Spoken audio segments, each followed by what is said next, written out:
Chapter 14, The Queen's Cage. You reach the exit to the Hells, only to be greeted by Nefara herself, flanked by her constructs. Hello, Realm Walker. You and your friends will be coming with me. Like hells we will. I was not asking. Quick as lightning, two of the constructs make a grab for you. Avoid their grasp.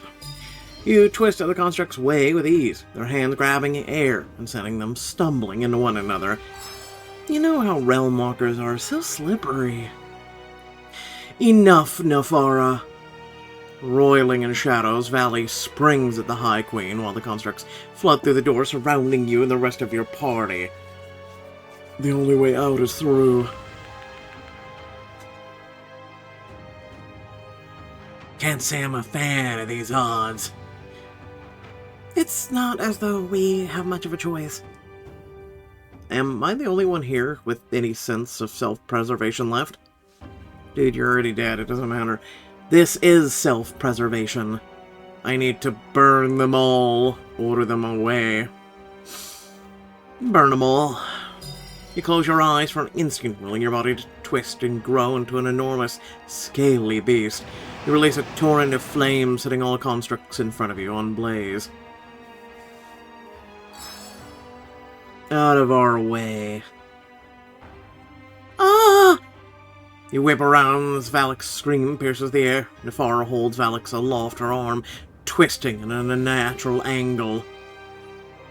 Valak! Let her go. Come quietly then, or I will break your construct so thoroughly that even my wife will not be able to stitch her back together. And leave behind that ridiculous form. Tyrell places his hand on your massive leg as he lowers his voice to a whisper. We cannot afford to lose anyone right now, Rain. We need to bide our time. Hopefully we'll have time.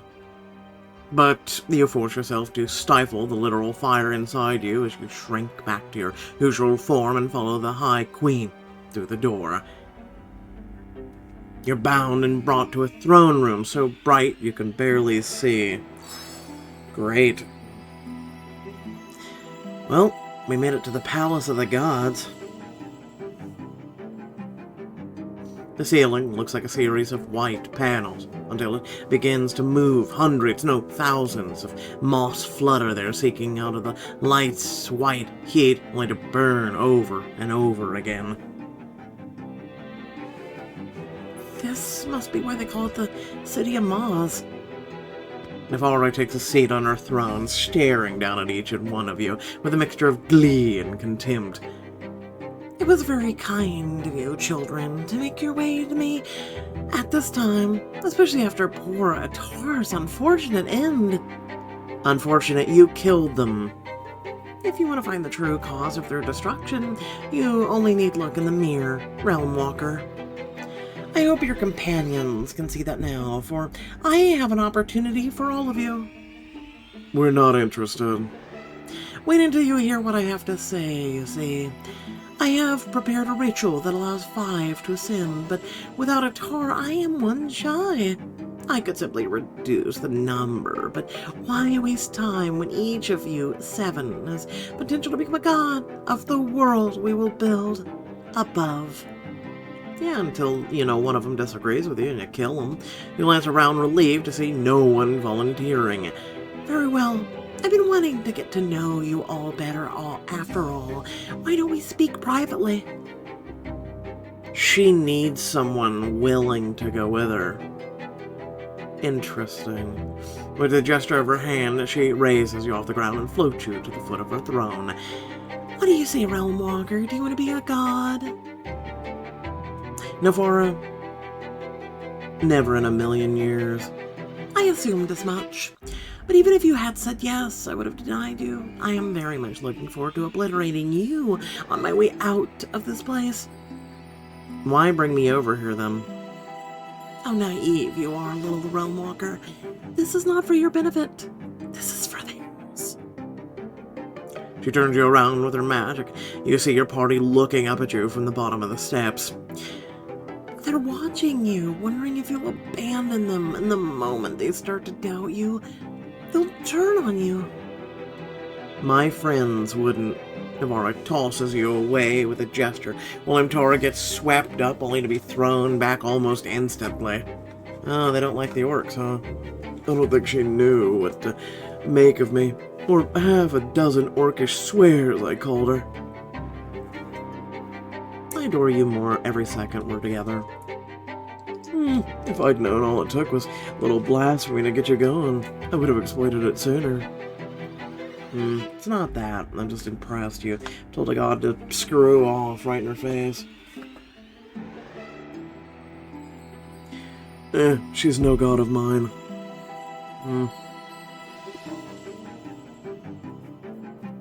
Nia's taken next, and she's shaking with barely controlled fury when she's returned. I don't need her to fix the temple. We are better without her. Mal follows. It takes longer than you expected, but then Nefara hurls him across the room, nearly slamming him in the wall. Seems like you really pissed her off, Mal.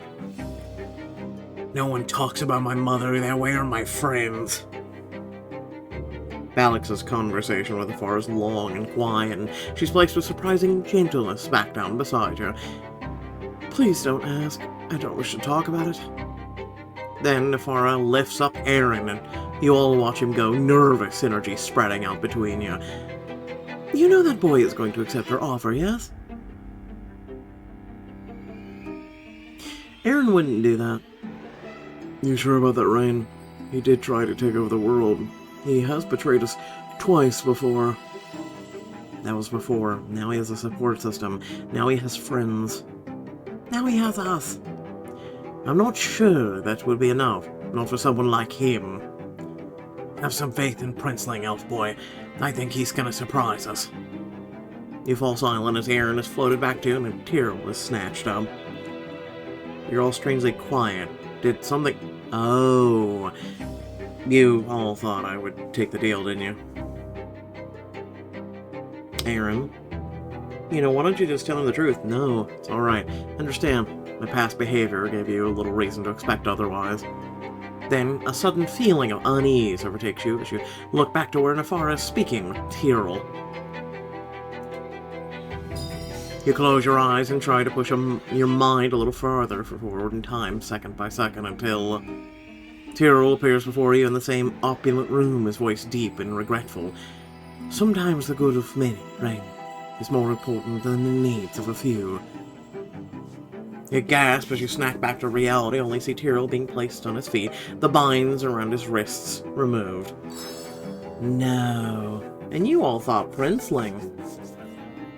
Of course, Valley. Your child is the one who sees sense. Ulvalar, you didn't. But he refuses to meet your eyes. Sometimes the good of the many, Rain, is more important than the needs of the few. You don't get to decide that. But before you can say more, magic abruptly sweeps you, the rest of your party off your feet and out of the room. You find yourselves unbound in a spacious ballroom, rays of light shimmering around you and forming a cage before they go invisible. That pompous, pointy-eared bastard! I can't believe... Mal, calm down. There might be another explanation. My what? Nefara can be very convincing when she needs to be. He said he loved me. That I was this whole world. What in the sunken hells was he thinking? Speaking as someone with a bit of experience in the matter, he likely was thinking of his own survival or the power he could gain.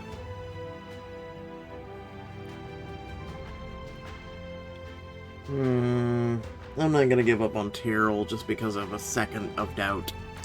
I think he's playing the long game. Nefara was going to pick one of us. She might have even forced one of us. Tyrell would give himself up for one of us. He's just waiting for the right moment to... Or he wished to return to life more than he cared for us. It seems history is doomed to repeat itself. No matter how tight-knit your so-called family is, they can break apart in an instant. You made the elves that way.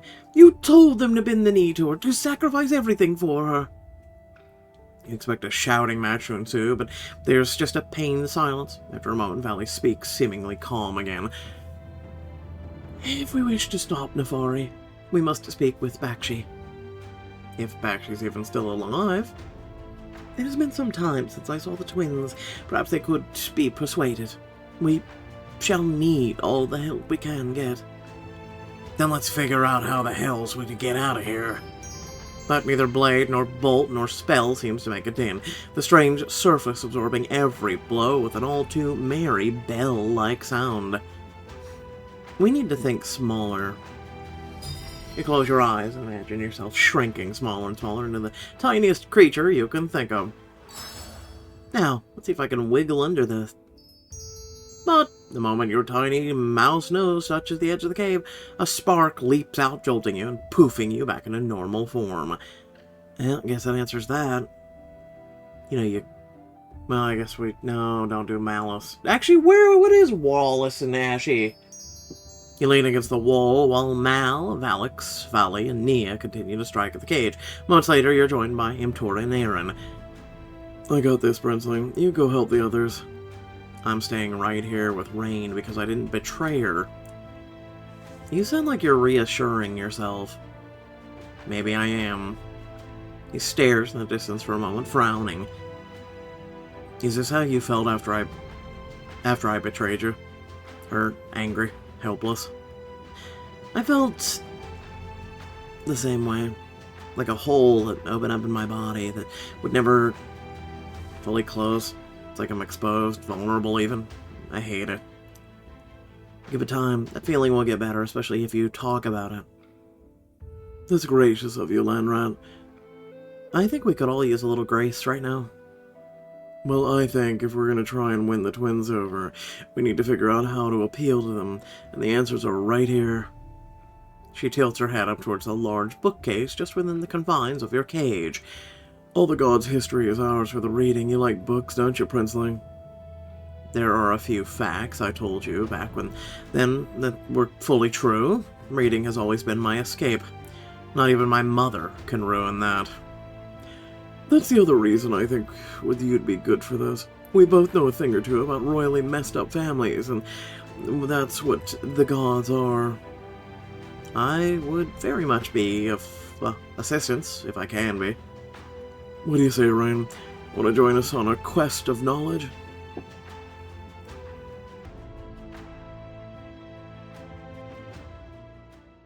You get to your feet and begin your search of the bookshelf, immediately coming upon the glorious descent of the Ascent.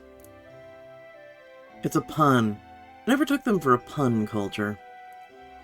So, they do try to have some fun. Or at least whoever wrote this did. Probably Bakshi. You crack open the book and begin to read as Imtora and Aaron lean over your shoulders. The six, and so it was they rose to manifest their great domains. The twins, combat and magic, lovers, art and literature, and the mothers, creation and growth. The band of six are all monarchs in their own right and equal by decree of the High Queen, but by virtue of her very title, she has placed herself above all others. This was meant to be. Wow, something we already knew.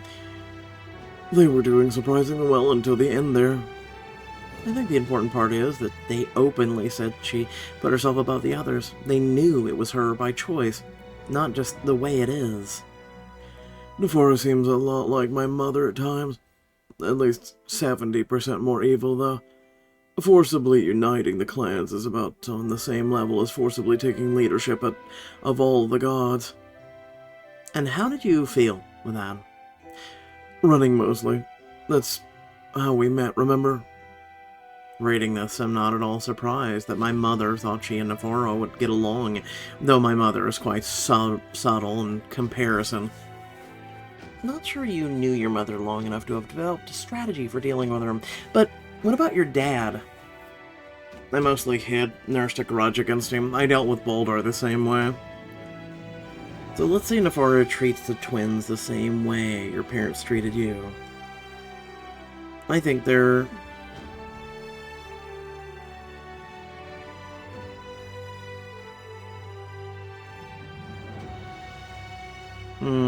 holding a grudge.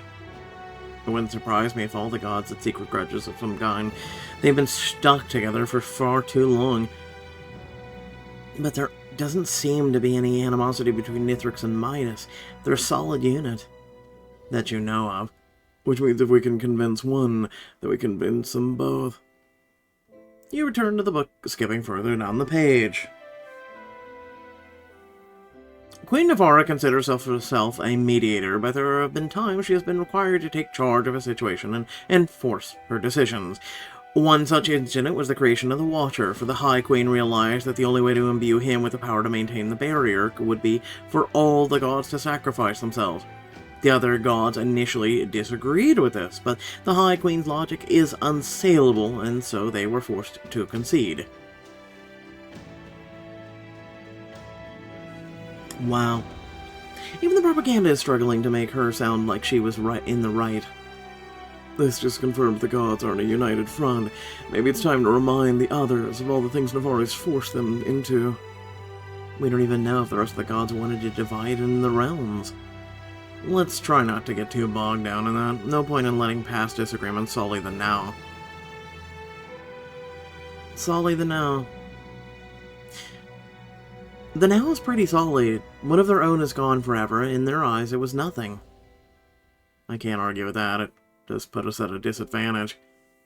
I'm not so sure of that, Book Boy. Now we've seen that Navara is willing to toss any of them aside to maintain her own power. You didn't call me Princeling. Mal's not the only one who can come up with nicknames. Now, come here. There's a scroll up there I want to take a look at. She points out the impressive-looking scroll poking out from the top of the shelf. I'm not much of a climber, Umtora. Which is exactly why I'm going to toss you. You grin at Aaron. He lets out a put-upon sigh while Umtora laces her fingers together, giving him a place to step. Be a hero, they said. You'll feel better about everything, they said. As they in this situation, I stand by my words. He steps on Umtora's hands and she launches him into the air. He just barely snatches the scroll and manages to land on both feet, eyes wide.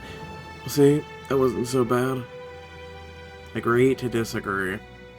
He shakes his head and passes the scroll over to you. So what if I risked my traumatic memories for this time? Scroll of the Frozen Hourglass. Treasure acquired. It's a spell scroll that can freeze time for a few seconds. It might be able to help us escape this cage, but against Navara, this could change everything.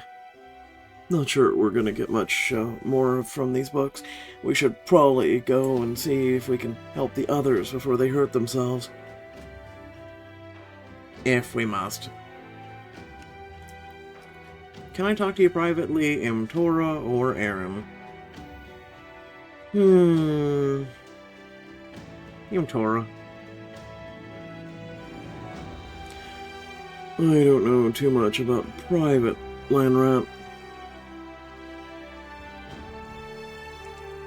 Aaron gives you a small smile, nervously, or before nervously going back over to Mal, who's repeatedly bashing a chair against the force wall. I'm kind of surprised you were so open to him helping, especially when you were convinced he was going to betray us. Well, he didn't betray us, for one. And if you vouch for someone, Rain, I have to at least try. Umtora. I know, I can always look to you for guidance. It's like you're the stars pointing me in the right direction. So, even though I have my own ship and my own clan, you're my captain. Umtora. I'm gonna be a smartass. Wouldn't that make me an admiral? Or at the very least, commodore, since you're already a captain? This is why Morella's navy can't compete with Orcish fleets. They're too hung up on the semantics. A captain's just a title for the person who's in charge, a way to show them respect. Then why do you always call me Landrat? Because you are one. I could upgrade you to Captain Landrat if you'd like. Sounds like a bit of a mouthful. Wait! Your attention is drawn back to the rest of your party as Mal full-on throws his chair into the wall, shattering it into pieces. Things might be getting a little out of hand. Let me handle them. You rest. And with that, Imtura hurries into the middle of the commotion while you find a seat on the floor and let your eyes close. You don't fully mean to, but soon you find yourself standing in the Royal Archive. Kate leaps up from a seated, eyes wide. Rain, are you okay?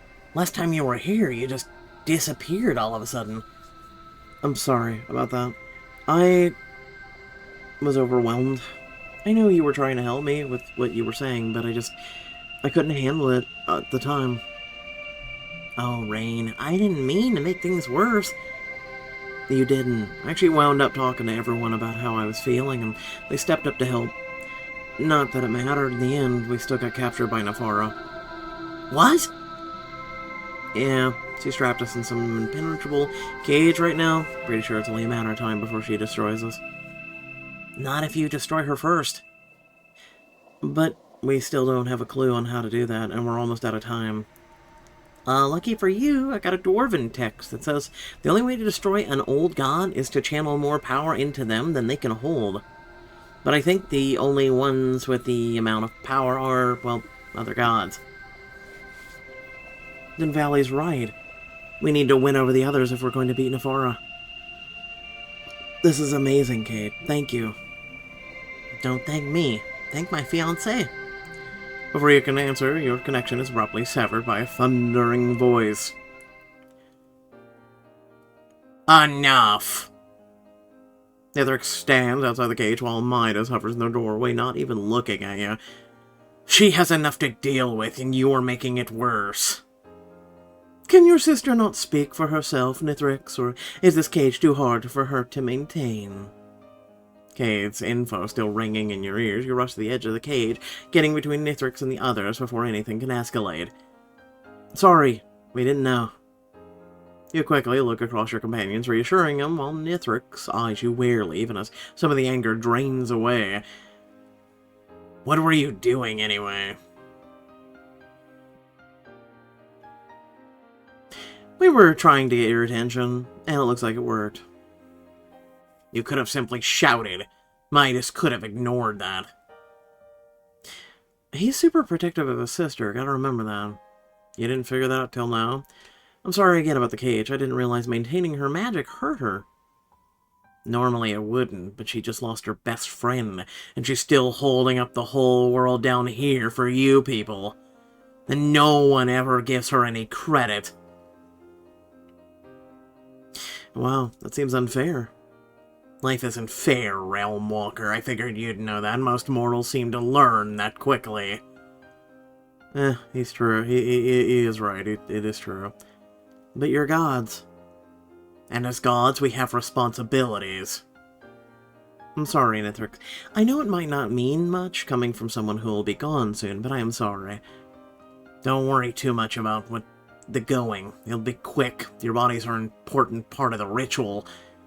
Brother, do not allow them to trick you. Midas's voice is gentle as she floats further in the room, her eyes finally focused, and she looks so tired. We're just talking. It is never talking, Nithrix. You know that. It is good to see you again, Vali. She blinks, suddenly dropping her feet onto the ground as she smiles brightly. Vali, I can say your name again. The small benefit to all of this, little sister. It's strange to see how warm Vali is with her genuine maternal, and you feel Valak stiffen by your side. But this place isn't as I remember it. What has she changed in the century since? Oh, only a few things. I hardly remember myself. You mean this isn't exactly the replica of the palace you had when you were alive? No, she made improvements. We actually documented them in a lore tablet, if you're curious. I see no harm in allowing you to read it. After all, I owe you for more than can ever be repaid, Vali. Knowing the layout and history behind this place could really come in handy once we get out of this cage. Yep. Take it.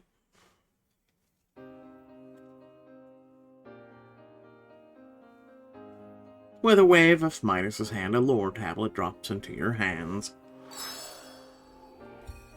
Level up! You can tell I'm full of energy today. Combat shield. Yep, that's it. That's all she wrote, folks. We're done.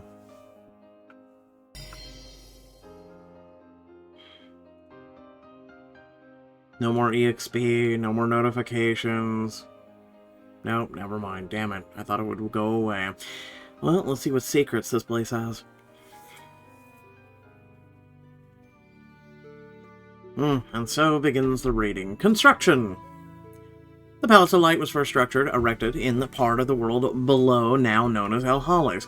By royal decree, it is the tallest and grandest structure in the city, a reminder of the god status for both Ring of Dawn and Ring of Dusk. Some buildings have wrist matching the palace's grandeur, most notably the elven noble houses and the replica of Valeros Fortress and White Tower, all of which were met with swift dismantling and punishment. This has led to idiom building towards the Queen to refer to an act similar of foolhardiness. While, like its inspiration, the palace is built from the finest pale marble and purest gold, the High Queen herself supervised its construction. The High Queen was as exacting in her standards as she is in her daily life. There were frequent pauses, clarifications, and repeats in order to render her vision complete. Midas handled the bulk of the actual construction, while with stabilization from her brother and many of the young elven faithful. This was far before the rise of the humans, even in their serf roles, but human artisans have been enlisted in recent years for restoration. This is the only opportunity such creatures have set foot within the Ring of Dawn. What happened to them afterward, I shall not say. They probably vanished. They went boop, boop, boop, boop, boop, boop. Dead. Permanently. Layout. The Palace of Light in the world below has the same layout as an inspiration in the living world, even though that means some rooms will remain dormant and unused for eternity. The palace includes a throne room, 2 grand ballrooms, a large armory, barracks, servant quarters, a vault, 3-level dungeon, as well as reflecting pool and hot springs in the central courtyard. The courtyard is covered by ornate stained glass to shield it from the rain. The rain is also collected through the gutter and spout system that directly feed it into the reflecting pool. Each of the old gods has their own rooms and wings of the palace. The twins, Midas and Nithrix, share a wing in the east, with a training room, while the lovers live to the west. They keep 2 separate spaces for artistic pursuits, but also sleep in the same room. Nephara has an entire floor to herself that includes a private garden, pool, so-called snow room, which is said to harken back to her favorite part of Morella, the Frost Whisper Mountains. The points of ingress and egress for the Palace of Light are surprisingly limited. Even refuse must be taken out of the so-called Great Gate. This can be called inconvenient for most palace staff, aside from the constructs who likely appreciate the lack of multiple targets to guard. I haven't asked them. They're constructs. Defenses. The Palace of Light's walls are nearly impossible to breach, as when the doors are shut, they strengthened by the barrier of pure light. The grounds and corridors are constantly patrolled by the construct guards and mobs. They report back to Nephara and deal with any threats they encounter. The constructs are a more dangerous foe at first glance, but one must not forget the power of a swarm. The guards are formidable in their discipline, and they do not need to eat or sleep or even stop for maintenance. The moths are short-lived but devoted to Nephara in a way that average naturalist will find puzzling. Often they seem to be pulled to the High Queen as they are to the light itself. I have asked the High Queen myself for the cause of their devotion, but she only smiles. The palace has never been assailed outright, though one elven festival did get a little out of hand back at what the world above calls the Great War. The hopeful begged their queen to join the revelry, but when she did not respond, some of them sought to climb the walls, but in their inebriation, none got far. And secrets. Perhaps it is foolish of me to commit these next words to stone, but an interest in history compels me to mention a few minor details that have been left out of the record. All the rooms that have belonged to the Mother of Grey in the living world have been constructed in totality, but sealed, so only the High Queen may enter them. One additional has been made to the wing of the palace since its creation 3 centuries ago, a bedroom that was added next to the Mother of Grey's, though this was also kept sealed. I have made inquiries, but have received no answer, and I fear my questioning has drawn the Queen's ire, but I plan to escape to leave the world below.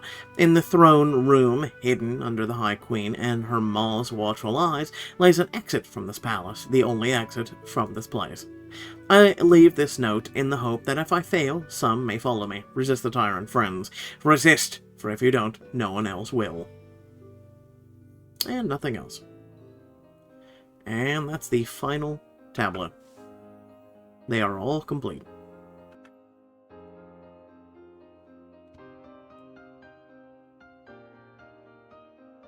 I wish I could say any of this is a surprise, but she remains predictable as ever. Then why do you follow her? Surely you can see the harm she's done. She saved us, priestess, raised us from dust, nurtured us, shaped us into something stronger, better. So did I. And we lost you. We lost Itar. We cannot lose any more, Vali. You've been through so much over the years, and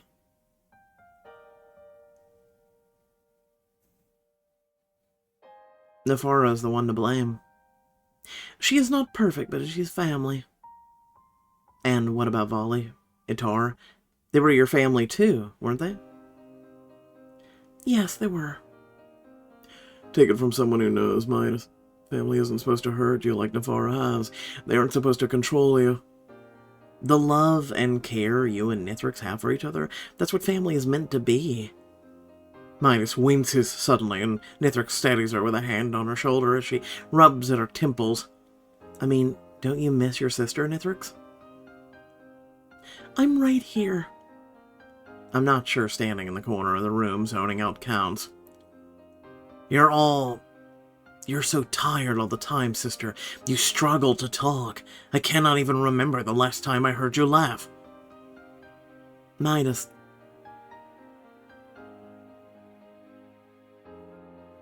We can stop her. And then you'll be free to do whatever you want. Many have said that, and all of them are gone, Realmwalker. Just as you soon shall be. Of course they failed when people like you chose to sit on the sidelines, rather than fighting for what is right. So what? You want us to turn on Nefara? To endanger ourselves the way poor Itar did? Itar was fighting for a better future. Also, Itar was alone, if you really think about it. Itar was fighting for Bakshi. They didn't want to be destroyed. Neither did you. What? I know what happened with the Watcher. I know you didn't want to sacrifice yourselves, that Nefara forced you. We couldn't have beaten her. We still cannot, and we do not wish to be the lost in a doomed fight. You may not have to be. You have been reasonable so far. What a shame to ruin it. I am being reasonable. You're the ones who haven't realized how much danger you're already in. She destroyed Itar. Banished Valley. How long do you think it'll be before she turns on you? She needs us. Maybe you're right. Well, she's trapped in the world below, but the moment you return, you're disposable. Just like Itar was. I saw her rip out her heart. I don't want that for you. I don't want that for anyone. I know you can see I'm right. You look from Nithrix to Midas, holding each of their gazes until they look away. She wouldn't do that, would she? It's not that simple, brother. An unpleasant truth is still a truth. Mice and Nithrix look at one another, then back to you, only for the doors into the room to be thrown open, revealing Tyrell. Get away from my frames!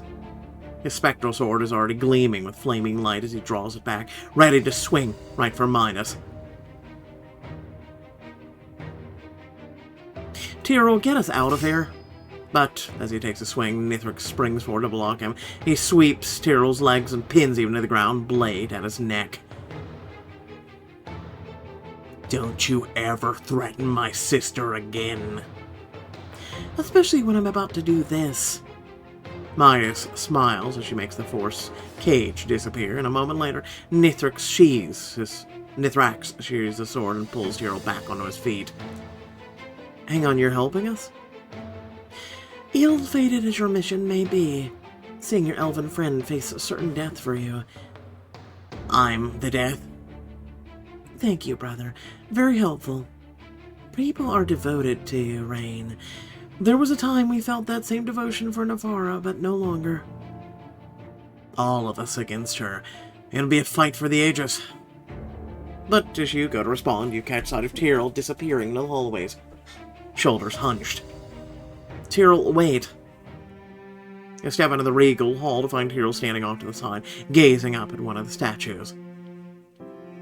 Tyrrell, explain yourself. I'm sorry, Rain. I didn't know what else to do. Navara made it clear that she would begin sacrificing us if someone didn't agree. I planned to wait until I got an opportunity to break you out, though it seems that wasn't necessary. I never doubted you for a moment. You're interrupted as Midas and Nithric step into the hallway, Valix trailing after them. Are you all going somewhere? We have some very useful items back in our rooms, items that will help us take down Navara. We were going to retrieve them. I didn't think it would be wise to let them wander off alone, and I admit I have some questions I'd like to ask. If you're still concerned, you're welcome to come along. Perhaps you will find something of use. I will accompany you. I'm not about to send Valix off outnumbered. What do you say, Rain? Want to come with us and get to know these new allies of ours? Maybe we should ask where Bakshi is. You know, if he's gone, if he's mending his wounds, did he somehow find a way to fuse with Eotar? Even though they are dead, maybe because they're connected, they can revive one another? I don't know. The three of you follow Nithrix and Midas to Midas's room, where they immediately start applying magic oils to their weapons, making them glow. So I'm guessing everything you said back in the throne room was a lie to trick Navara. It was. I'm sorry for my deceit, Valix. I'm not the only one you need to apologize to. I intend to say the same to the rest of our friends the moment we return. I had hoped you all wouldn't think me capable of such betrayal, but I had to make it believable. Rain trusted you. I did not. If I may ask, why were you so sure I had betrayed the party, Valix? Because I can imagine what Navara said to you. After all, I heard what she said to me. What did she say to you both? All she told me was that she was not going to let me come back to life and bring me up there. It was just a way to manipulate the rest of you. She said I was like the son she never had. I got that one too, along with the promise to be a better mother than Valley was. She also promised that I'd be allowed to rule over the elves, to set them on the right path. Ah, sounds like a dream come true. They'd have no choice but to listen to you if you were in charge. It would just make them beholden to another flawed perspective. Their rule following is part of the problem. I want them to think for themselves, to recognize their own shortcomings and prejudices. And you could have done that if you were ruler. See how that works? Dream come true. That's the point. That is hard, far harder to do when you are ruling. You never know if they are agreeing because they truly do, or if they are merely trying to appease you. Were I the man I was before I met you, Ray, she likely would have convinced me. Now that sounds uncomfortably familiar. You turn back to the gods as you hear the sound of metal on metal, and find Midas using a stylus to carve runes into Nithrex's armor. Are you enchanting his armor? I am. These are runes of protection, and as they are my runes, they are the most powerful, a perk of being the goddess of magic. Is the stylus enchanted as well? The tip of Midas's tongue sticks out of her mouth as she traces along the metal. Good eye. I meditated on this implement for 6 weeks so the enchantment would take immediate effect. It normally would have taken her one, but she's got too much of her magic tied up elsewhere. Why do you know so much about defensive magic, anyway? Our rule was not always peaceful, as you well know, and Valley was not the first to resist the High Queen's rule. Could you tell us more about that time? If you wish to hear about your mother, you only need ask. She doesn't wait for Valix to affirm it. Valley looked after us. She kept us together. She was no war tactician, but she knew exactly what each of us needed. She taught me how to dance when I was struggling with my combat footwork. Tell us more about... Valley's role in Pantheon. Nefara was the creator, but Valley was the one who made things grow. She made everyone around her better. We all wanted to please her. And then she rebelled. We almost went with her. Why didn't you? I suppose we feared Nefara's retribution, that Natara asked me to stay. They thought that we could talk Nefara down. It seems so cowardly now to have abandoned her. We're standing with her now, sister. One cannot reverse the course of a river. At least metaphorically speaking, and I know you can do that.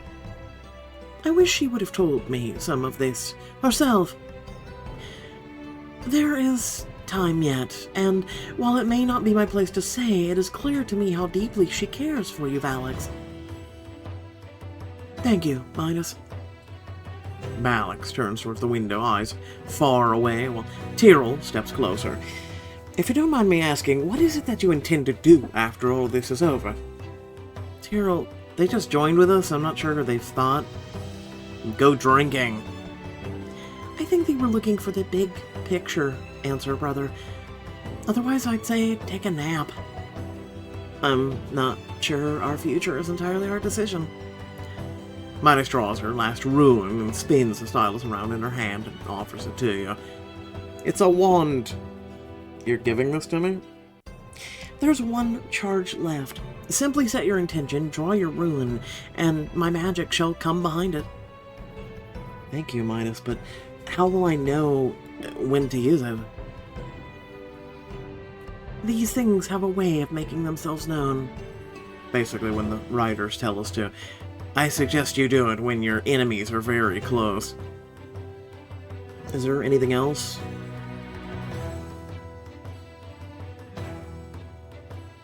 You can tell us about Nefara? Is there something we're missing? A weakness we can exploit? Aside from Valley herself, perhaps her quick temper? Everyone gets sloppy when they're angry, even my brother. Hey. How do we make her angry? By defying her. She hates that. Well, we're doing that, so whoop-de-doo. Thanks for telling us nothing new we know. Most tyrants do. Her combat also lacks discipline. She has a few signature moves, and she rarely diverges from them. So don't be afraid to repeat yourself, because she definitely will. Figure out her moveset, do my best to piss her off. I can do that. Nithrix and Midas grab a couple more things from a nearby trunk and then nod, satisfied. Did you get the dagger, Midas? Yes, Nithrix. I got the dagger. I'm sure the human thief will be very impressed. He was able to breach my defenses. Do you know how rare that is? Please don't tell him he'll be insufferable. Oh, that is a warrior's right. But as everyone starts to make their way towards the hall, you linger behind. Hey, Valix, just come here. Of course, Rain. Hero nods to you both and heads out of the room with Nithrix and Midas. So, what do you think of your cousins or siblings? Whatever you want to call them? It seems my family dynamic is even more complicated than I thought. They both seemed nice enough. I could likely talk to Midas for hours. Nithrix seems like he's fun. But that doesn't negate all the harm they've done. I should give them a chance, because I was given one, yet I fear the ways they could hurt me. I hate this indecision. Indecision is weakness. Or maybe that indecision is you giving yourself permission to actually decide. You're really new at this, Valix. Be gentle with yourself. I am trying. I know. Just remember, I'm here to help. She steps closer to you, and your arms immediately wrap around her, supporting her as she melts into your embrace. I'm so grateful for that, Rain. I know I'm not always easy to keep around. I mean, so far you've seemed more pleasant than quite a few of the group at times. You shake your head, dropping your forehead against hers so you can stare deeply into her eyes. That isn't true, Valix. I care about you, and it's warm, safe feeling. Nothing about it's difficult. She closes the distance between your lips, finding yours in a tender, heartfelt kiss. For a moment, there's only her. Her lithe form, her affectionate gaze, how you perfectly fit together, and it's like all is right in the world. You're so kind, Rain. I'm so lucky to have you. I'm the lucky one. You give her shoulder a playful bump before the two of you head out after the others. After you regroup with everyone, Mal roughly punches Cyril's shoulder, Imtora doing the same immediately after. Oh, I suppose I deserve that. Damn straight you did. Don't ever pull something like that again. You're just lucky I don't want to damage that pretty face of yours, elf boy, or I'd hit you in the nose. We know you were just trying to help, Tyrell. There are no hard feelings. Speak for yourself, Nia, though I suppose I'm not one to talk. Guys, can we please focus on finding Bakshi? Are you sure you want to do that? We need to get them on our side, obviously. That might not be possible. Bakshi has said very little since Nefara dragged them back to the palace. If Nefara's gone to Bakshi, there's a chance they will try to get in our way. No.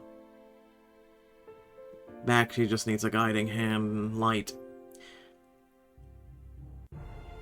We have to risk it. We need their help. If Bakshi's against us, we'll just have to win them back to our side. I hope Bakshi can be won over. You follow the twins through the palace until you catch sight of Bakshi, and without hesitation, you go to meet. Rain, Valley, what do you... Bakshi falls silent as their eyes land on Nithrix and Minix. Oh, I see. We aren't here for a fight, sibling. I know why you're here, Rain. I know what you want, but I cannot give it to you. At least hear us out. There's a story I'd like to tell you.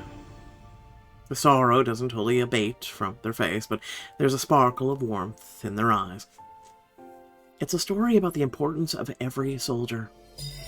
You take a deep breath, thinking back to the stories Kate told you, the ones sometimes saw in history books. I'm not sure from how familiar you are with human military, but in our army there are no standouts. Every troop is a piece of a larger whole. Why are you telling me this? Because that's how we win, by working together like that. But we need every troop to do that. But we don't have every troop, Brain. We don't have a tar. You feel their anguish radiating like a dark flame, sending snatches of tragic poetry and sad songs through your mind. I'm sorry for what you've lost, Bakshi, but this isn't what they'd want for you. They'd want you to fight. Why? Because you have nothing left to lose, and a fight for a lost cause is always the better plot. Always. This is the best you could come up with. This is the best. I don't know, fight for the love you lost, for what was taken away from you, for your literally soulmate, technically, that was destroyed and killed in front of you. You fight until you can't breathe, until your heart stops, until you die, or they die. That is how you do this. Come on, Pixelberry. I want to use the F word.